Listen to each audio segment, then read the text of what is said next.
Hi hello friends, പുതിയൊരു വീഡിയോയിലേക്ക് എല്ലാവർക്കും സ്വാഗതം. ഈ ആഴ്ച OTT റിലീസാകാൻ പോകുന്ന സിനിമകളും മറ്റു ചിത്രങ്ങളുടെ അപ്ഡേറ്റുകളെല്ലാമാണ് ഇന്നത്തെ വീഡിയോയിൽ നമ്മൾ നോക്കാനായി പോകുന്നത്. ദുൽഖർ സൽമാനെ നായകനാക്കി നവാസ് ഹിദായത് സംവിധാനം ചെയ്യുന്ന ഐ ആം ദ ഗെയിം എന്ന ചിത്രത്തിൽ പ്രിയങ്ക മോഹനബാരം, കായഡു ലോഹർ ഫീമെയിൽ ലീഡായി വരുന്നു. അടുത്തതായി തമിഴിൽ നിന്നും LCU ഫാൻസ് ഏറെ പ്രതീക്ഷയോടെ കാത്തിരിക്കുന്ന കൈദിയുടെ രണ്ടാം ഭാഗം ഈ ഡിസംബറിൽ ഷൂട്ടിംഗ് ആരംഭിക്കുമെന്ന് ചിത്രത്തിന്റെ നിർമ്മാതാക്കൾ വ്യക്തമാക്കി. ഫഹദ് ഫാസിലിനെ നായകനാക്കി അൽതാഫ് സലീം സംവിധാനം ചെയ്യുന്ന ഓടും കുതിര ചാടും കുതിര എന്ന ചിത്രത്തിന് ശേഷം അൽതാഫ് നസ്രീനെ നായകനായിക്കൊണ്ട് മറ്റൊരു ചിത്രം സംവിധാനം ചെയ്യാൻ വേണ്ടി ഒരുങ്ങുന്നു. നിലവിൽ ഒരു കോമഡി മിസ്റ്ററി ജേണറിലാണ് ചിത്രം ഒരുക്കുന്നതെന്നാണ് പറയുന്നത്. അടുത്തതായി പ്രഭാസിനെ നായകനാക്കി സന്ദീപ് റെഡ്ഡി വാങ്ക സംവിധാനം ചെയ്യുന്ന സ്പിരിറ്റ് ചിത്രത്തിൽ റെമ്യൂണറേഷനെ ചൊല്ലിയുള്ള തർക്കം കാരണം ദീപിക പദുക്കോണിന് പകരം തൃപ്തി ദിമ്രിയെ നായികയായി പ്രഖ്യാപിച്ചു.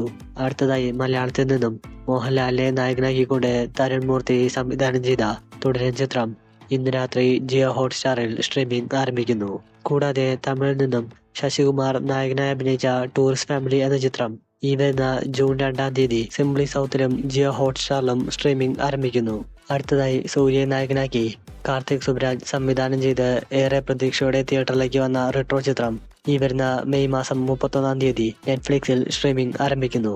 നിങ്ങൾക്ക് എല്ലാവർക്കും ഈ വീഡിയോസ് ഇഷ്ടപ്പെട്ടു വിചാരിക്കുന്നു. ഇതുപോലത്തെ OTT അപ്ഡേറ്റ്സിനും സിനിമാ വാർത്തകൾക്കുമായി ചാനൽ മറക്കാതെ സബ്സ്ക്രൈബ് ചെയ്യുക.